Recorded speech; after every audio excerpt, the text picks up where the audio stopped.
ए वतन हमको तेरी कसम, तेरी राहों में जहाँ तक लुटा जाएंगे। फूल क्या चीज़ है तेरे कदमों पे हम भेंट अपने सरों की चढ़ा जाएंगे। ए वतन हमको तेरी कसम, तेरी राहों में जहाँ तक लुटा जाएंगे। ए वतन। कोई पंजाब से, कोई महाराष्ट्र से, कोई यूपी से है, कोई बंगाल से। कोई पंजाब से, कोई महाराष्ट्र से, कोई यूपी से है, कोई बंगाल से। तेरी पूजा की थाली में लाए हैं हम, तेरी पूजा की थाली में लाए हैं हम। फूल हर रंग के आज हर डाल से, फूल हर रंग के आज हर डाल से। नाम कुछ भी सही पर लगन एक है, जोत से जोत दिल की जगा जाएंगे। ए वतन अंकल नमस्ते। हाँ आराध्या जी नमस्ते। चलिए तो हम भी हैं। ओह नमस्ते जी, नमस्ते। Oh very good. चलिए साहब, तो आज शुरू करते हैं बातें। और हमने एक बात कही कि शुरुआत आज आराध्या को एक छोटी सी कहानी सुना के करते हैं। देखिए चक्कर क्या है कि आजकल के बच्चों को ना ये जो लड़ाइयाँ हैं इनके बारे में इतना ही ज्ञान है जो टीवी इनको बताता है। सही और बात है। कभी कभी टीवी कुछ भी बता देता है, और अपने देश की लड़ाई के बारे में तो शायद ही बच्चों को, और अब तो सवाल यह है कि बहुत से बड़ों को भी उसका ज्ञान शायद ही हो। सही। क्योंकि कुछ पीढ़ियां निकल गई हैं जबकि हमने युद्ध की बात सुनी ही नहीं है। युद्ध क्या होता है ये तो हमको पता है, मगर युद्ध के दौरान क्या होता है इसके बारे में हमें कोई फर्स्ट हैंड खबर नहीं है। आराध्या, आपको मालूम है कि युद्ध के दौरान क्या होता है? लोग मरते हैं और लड़ाइयाँ होती हैं। हाँ देखिए, लोग मरते हैं और लड़ाइयाँ होती हैं। तो ये युद्ध क्षेत्र की बात तो कर रही हैं, मगर ये बातें इनको कहाँ से पता चली? टीवी से। अब सवाल यह है कि क्या युद्ध केवल युद्ध क्षेत्र में हो रहा है?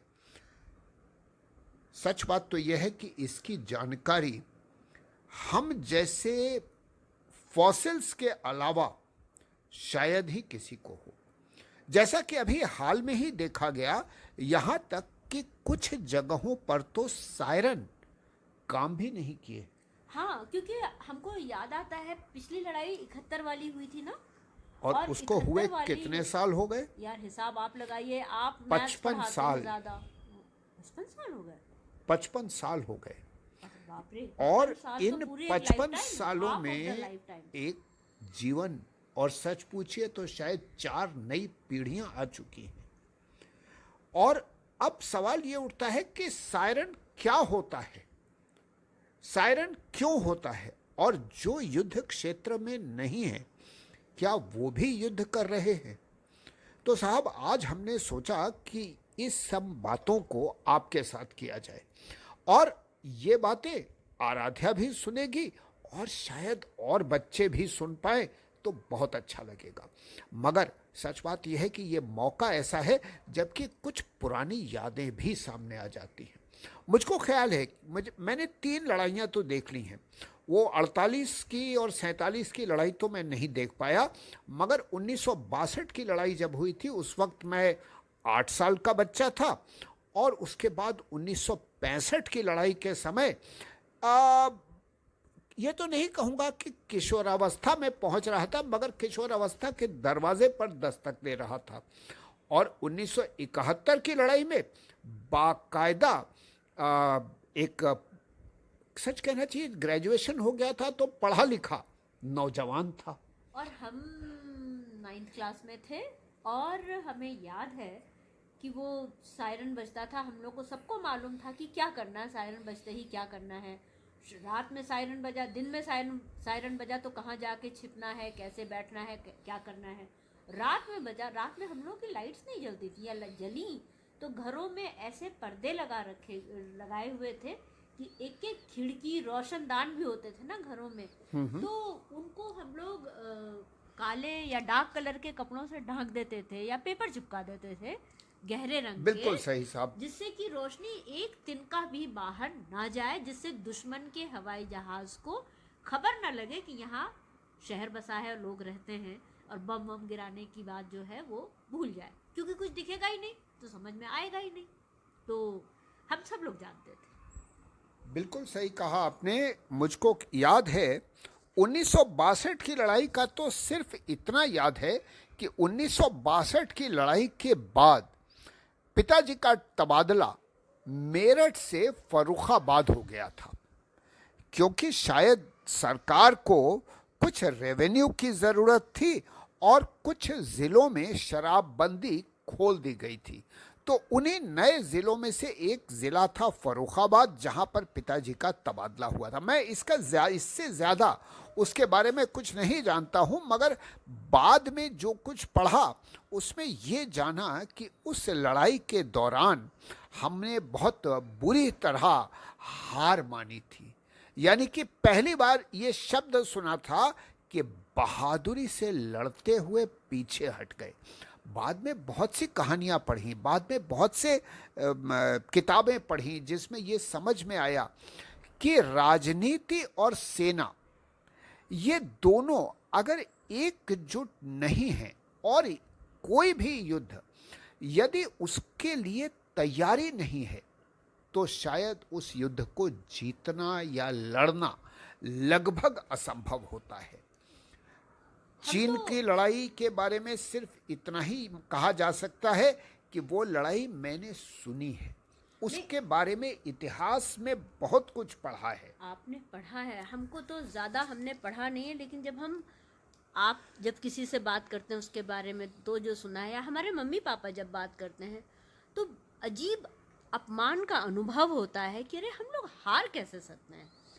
किसी भी लड़ाई में हार जाना एक बहुत ही शर्मनाक बात मानी जाती है। आज भी हमें शर्म आती है। आज भी सच बुरा बात लगता यह है कि आज भी शर्म आती है। तो साहब 1962 की लड़ाई तो नहीं, मगर हाँ 1965 की लड़ाई के बारे में बहुत सी कहानियां हैं। तो आज मैं आपके साथ ना उनमें से कुछ कहानियां साझा करना चाहता हूँ।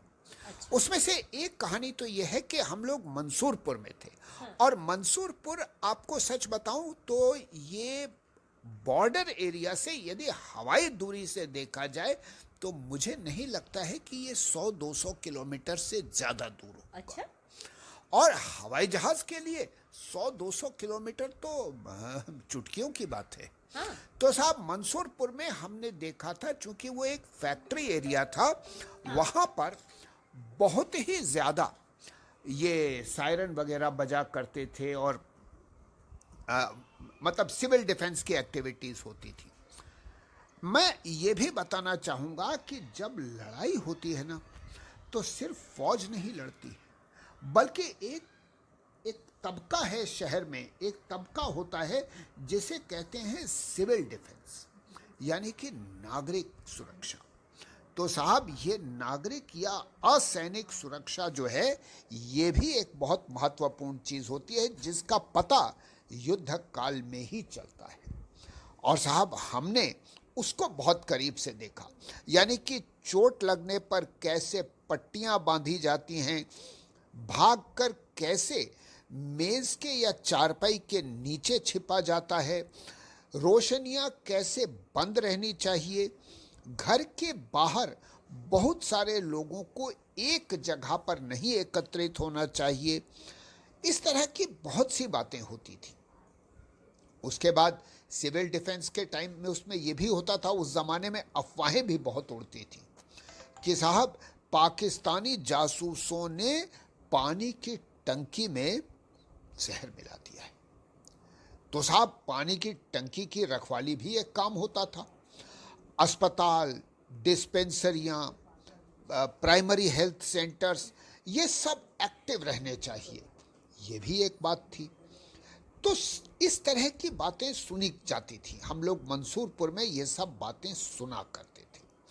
तो अब मैंने आपसे कहा ना, कहानियां, हमारे चाचा मिलिट्री स्पेशल ट्रेनें चलाते थे और मुझको उनकी एक आध कहानी मैं शायद शेयर कर सकता हूं आपके साथ।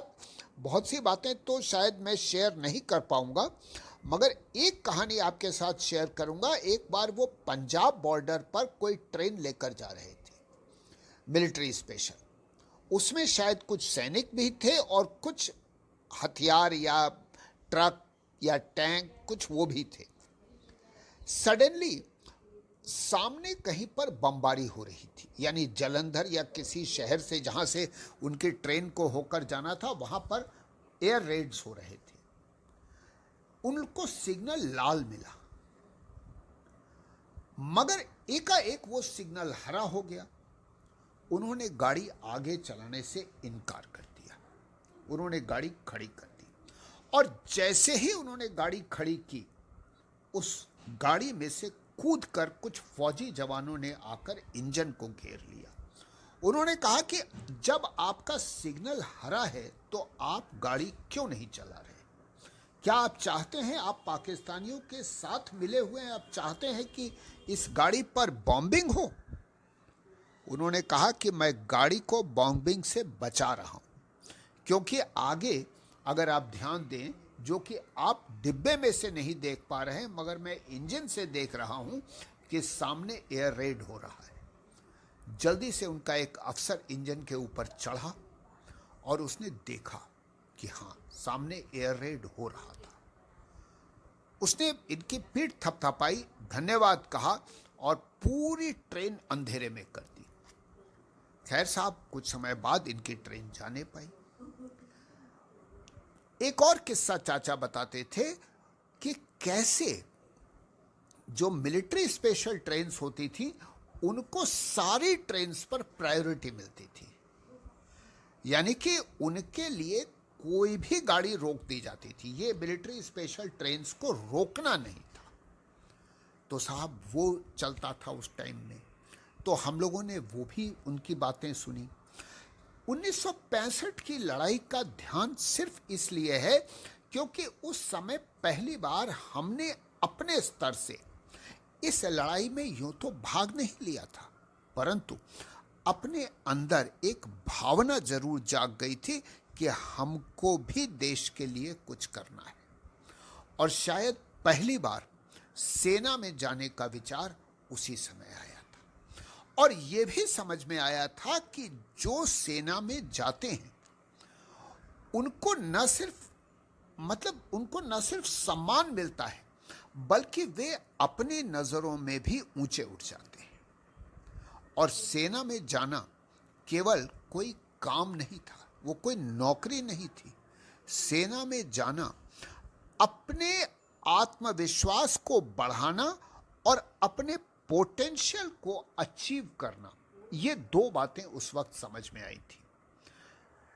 शायद जो 1965 और 1925 के बीच में 60 साल बीते, हाँ 60 साल बीत चुके हैं, मगर इन 60 सालों में ये एक विचार ऐसा है जो नहीं गया, बदला भी नहीं, और इस पर किसी किस्म का मुलम्मा भी नहीं चढ़ा।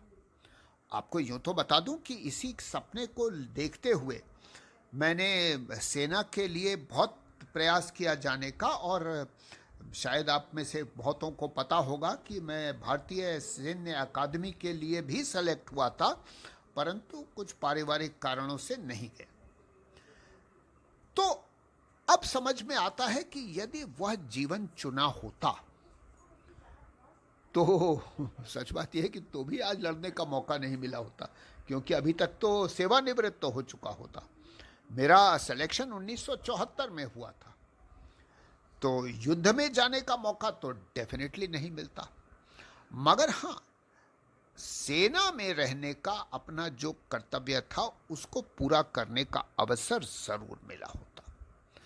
अच्छा साहब, अब आपको बताएं 1971 की लड़ाई की कहानी। 1971 की लड़ाई जब हुई, उस समय पहला काम जो किया, यानी कि जिस दिन वॉर डिक्लेयर हुई, हम साहब जाकर यूनिवर्सिटी के अस्पताल में ब्लड डोनर्स की लाइन में खड़े हो गए। आप विश्वास करेंगे, वो लाइन में हमारा नंबर शायद 200 के पीछे था और हमको पहली बार ब्लड डोनेशन करने का मौका उसी समय मिला। और हमने उस वक्त जब ब्लड डोनेशन किया ना, पता नहीं हमको लगा कि यार ये जो मौका है ये कितने कम लोगों को मिला होगा जो आज हमें मिला है। और हम बहुत मतलब यूं कहें कि मुर्गे की तरह गर्दन ऊंची करके घूमते थे। मुर्गा क्यों कहा, शेर क्यों नहीं कहा, चौर क्यों नहीं कहा? शेर तो गर्दन ऊंची करके नहीं घूमता है, मुर्गा बिना कुछ किए अपनी गर्दन ऊंची करके घूमता है। बड़ी अच्छी तुलना कर। तो साहब अच्छा, तो 1971 की लड़ाई में एक बात, अच्छा मगर 1971 की लड़ाई तक हम बनारस पहुंच चुके थे। बनारस सीमा से बहुत दूर था। अरे हम तो गोरखपुर में थे, और गोरखपुर में तो एयरफोर्स बेस भी है। वहाँ तो हर समय आए समय दिन में कई कई बार सायरन बजते थे और हम लोग एकदम सतर्क हो जाते थे कि क्या करना है। और सबसे अच्छी बात, जब हम लोग स्कूल में होते थे तो बिना किसी शोर गुल के, बिना कोई, बिल्कुल डिसिप्लिन में, और टीचर्स जो थी बच्चों को कहती थी साइलेंस चिल्ड्रन, और बस हम लोग सब लग जाते थे अपने अपने लाइन में, कहाँ खड़ा होना, कहाँ बैठ जाना है दुबक के। और सारे बड़े बच्चे सब छोटे बच्चों को, एक एक बच्चा एक एक दो दो बच्चों को अपने साथ ले लेता था। It was such a beautiful thing to see. अभी याद करते हैं तो लगता है कि कितना अच्छा हम लोग को सिखा दिया गया। Very good. देखिए, और हम आपको बताएं, हमने वहां रहने के बाद सिविल डिफेंस क्या चीज होती है ये सीखा। अच्छा। बनारस में मतलब यूँ कहना चाहिए यूनिवर्सिटी के अंदर सिविल डिफेंस के नाम पर बहुत सी चीजें जानने का अवसर प्राप्त। यार हमें तो मालूम ही नहीं। तो मैं तो यही कहूँगा कि साहब ये जो सिविल डिफेंस का हमने सीखा, उससे हमको एक ही बात समझ में आई कि सबसे ज़रूरी है किसी भी युद्ध के दौरान आपको अवेयर रहना, अवेयर रिगार्डिंग योर सराउंडिंग्स, अपने आसपास क्या हो रहा है, आपके आसपास क्या हो रहा है, जिसको बोलते हैं सिचुएशनल अवेयरनेस। वो सिचुएशनल अवेयरनेस जो है वो सबसे ज़रूरी होती है। तो मगर तो क्या करें? अगर आप हाँ, ये बहुत अच्छा सवाल आपने पूछा, क्या करें? पूछना चाह रही थी मगर बोल नहीं पाई तो हमने ही पूछ लिया। चलिए साहब, तो आपको ये बताते हैं, आप यदि कोई भी असामान्य गतिविधि देखें तो अपने किसी बड़े को या जो जिम्मेदार व्यक्ति हो उसको सूचित करें। मसलन उदाहरण के लिए आराध्या, जैसे आप देखें कि आपको बिल्डिंग में कोई ऐसे लोग नजर आते हैं जो कि सामान्यतया नहीं नजर आते, तो आप और कुछ नहीं भी करें ना, तो कम से कम सिक्योरिटी गार्ड को बता दें कि भाई साहब ये यहाँ पर कोई ऐसा व्यक्ति नजर आ रहा है जो असामान्य है, मतलब ऐसा होता नहीं। हाँ, या किसी भी अंकल आंटी को जाकर किसी को भी बता सकते हैं, हमने ऐसा होते देखा। तो साहब हम लोगों के लिए ये था कि ये जो असामान्य गतिविधियां हैं इनको रिपोर्ट, डेफिनेटली उसमें बहुत घपले भी हुए, हास्यास्पद स्थितियां भी हुई, मगर आपके अंदर एक जागरूकता आ जाती है। हाँ, ये बिल्कुल। उसके बाद दूसरी बात ये कि अफवाहें फैलाने से रोकना है। अफवाहें फैलाने से रोकने के लिए आप क्या कर सकते हैं, अक्सर आप ये सवाल पूछ सकते हैं, विशेषकर आज की परिस्थिति में जबकि सोशल मीडिया अफवाहों को फैलाने में पूरा हाथ बटाता है। तो साहब आप क्या कर सकते हैं, आप ये कर सकते हैं कि आपके पास जो इस तरह के मैसेज या संदेश या अफवाहें आती हैं उनको आगे मत बढ़ाइए।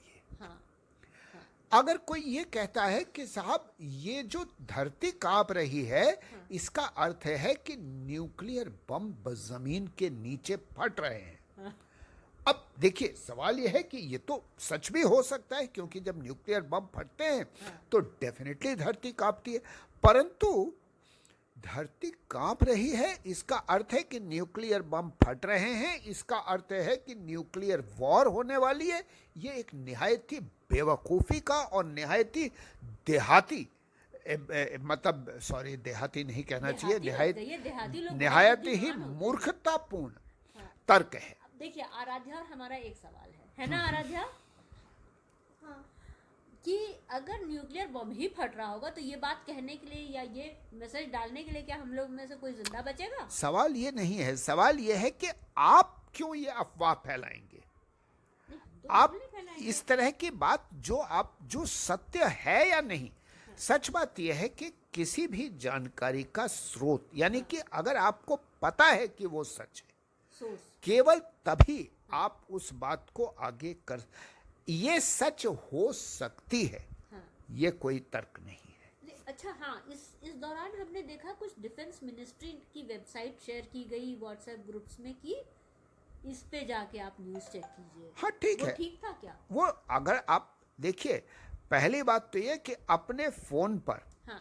कोई वेबसाइट चेक करने की कोशिश न करें, फिर क्योंकि हाँ। आपका फोन अगर हैक हो गया हाँ।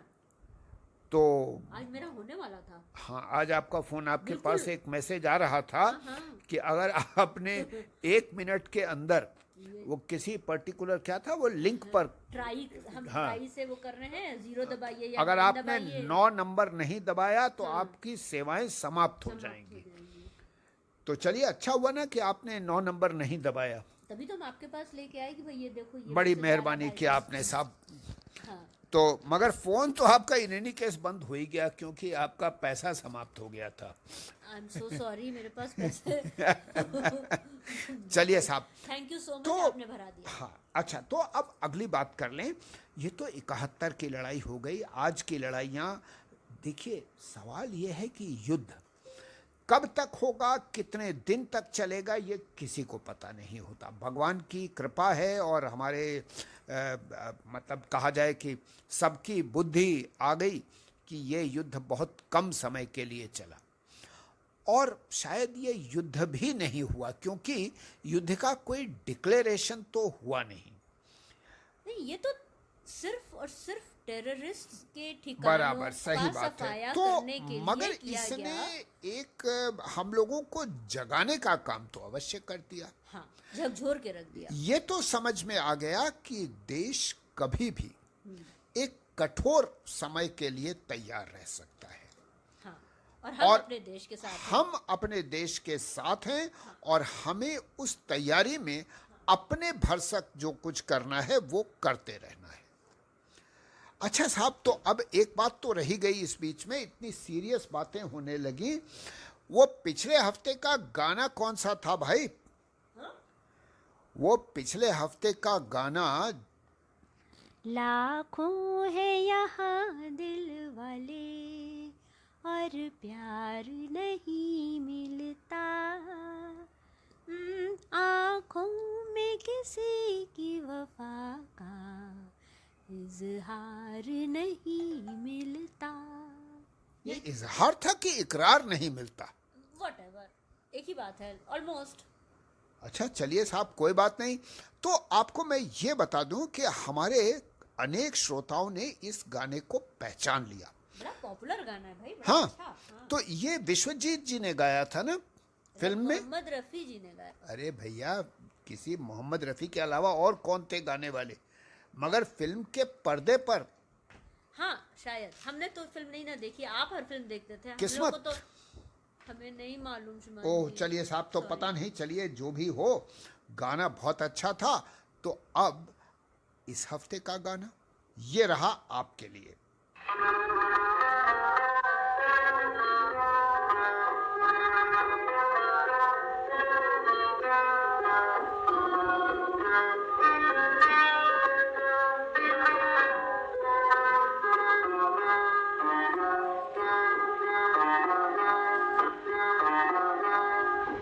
ठीक है साहब, तो पहचान लीजिए इस गाने को और बताइएगा।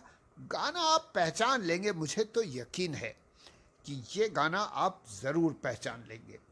चलिए साहब, गाने की बात हो गई, मगर आप तो अभी भी सोच रहे हैं कि भैया बातें शहरों की हो रही थी और ये कहाँ से बीच में युद्ध क्षेत्र को ले आए। तो बीच में युद्ध कूद पड़ा तो हम लोग क्या करें, हमारी तो हाँ मजबूरी है ना, साहब, जो बिल्कुल होता है सही वही बात है। बोलते हैं। और तो इसलिए आप भूल गए हैं, हाँ, आज तो माताओं का दिवस है यार। हो लीजिए साहब, तो आप ही बोल दीजिए कुछ माताओं के दिवस पर। सभी माताओं को, सभी बच्चों को और सभी लोगों को हैप्पी मदर्स डे। चलिए बड़ा साहब, पुण्य दिन है, मगर हमारे हिसाब से तो हर दिन माताओं का दिन है। हाँ मैं भी एक्चुअली यही कहना चाहता था कि मातृ दिवस एक दिन मात्र मनाने से क्या होगा। जैसे हिंदी दिवस एक दिन मनाते हैं हम लोग, तो उसका अर्थ शायद सिर्फ ये होता है कि एक दिन हिंदी का इस्तेमाल कर लो। नहीं भैया, ऐसा नहीं है। मातृ दिवस तो हर दिन है। हर दिन मातृ दिवस है, हर दिन बराबर। फादर्स डे है, हर दिन बच्चों का दिन है। तो मतलब चलिए हमारी साहब, ओर तो से, मगर चलिए चलिए आज चूंकि सभी को सभी मना रहे हैं तो मातृ दिवस पर सभी माताओं को सादर प्रणाम। हमारी अपनी माता जो अब इस दुनिया में तो नहीं है, मगर जहाँ भी हैं उनको भी प्रणाम। और इस तरह से जिनको भी हमने माता समझा है, उन सभी को हमारा प्रणाम। प्रणाम है। माता हमारी सबसे पहली टीचर होती हैं। Very good. है ना? चलिए साहब, तो वो टीचर का याद हम लोग कब करेंगे? 5 सितंबर को। अरे अभी बहुत समय है। नहीं नहीं, हर दिन याद करेंगे, क्यों आराध्या? ठीक है। हाँ। अच्छा चलिए साहब, तो मैं ये कहना चाहता था कि भैया अगले हफ्ते से हम फिर शुरुआत कर देंगे जगहों के बारे में। और मैंने तो सोच भी लिया है कि कौन सी जगह के बात करेंगे। किसकी बात करेंगे? शबनम चली मुरादाबाद। तो चलिए साहब, अगले हफ्ते मिलते हैं आपके साथ मुरादाबाद की कुछ खट्टी मीठी कहानियों को लेकर। तब तक के लिए आज्ञा दीजिए। नमस्कार। हम आपके आभारी हैं कि आपने समय दिया हमारी बात सुनने के लिए, और आपकी बातें हम सुनते रहेंगे। तो इसलिए आप बातें करते रहिए, हम बातें सुनते रहेंगे। और हम बातें करते रहेंगे, आप भी बातें सुनते रहिएगा, तो बातें चलती रहेंगी। चलिए साहब, नमस्कार और धन्यवाद। तेरी जान बूढ़ी जो कहर की नजर, उस नजर को झुका के दम लेंगे हम। तेरी जान बूढ़ी जो कहर की नजर, उस नजर को झुका के ही दम लेंगे हम। तेरी धरती पे है जो कदम गैर का, उस कदम का निशान तक मिटा देंगे हम। उस कदम का निशान तक मिटा देंगे हम। जो भी दीवार आएगी अब सामने, ठोकरों से उसे हम गिरा जाएंगे। ए वतन हमको तेरी कसम, तेरी राहों में जा तक लुटा जाएंगे। ए वतन, ए वतन।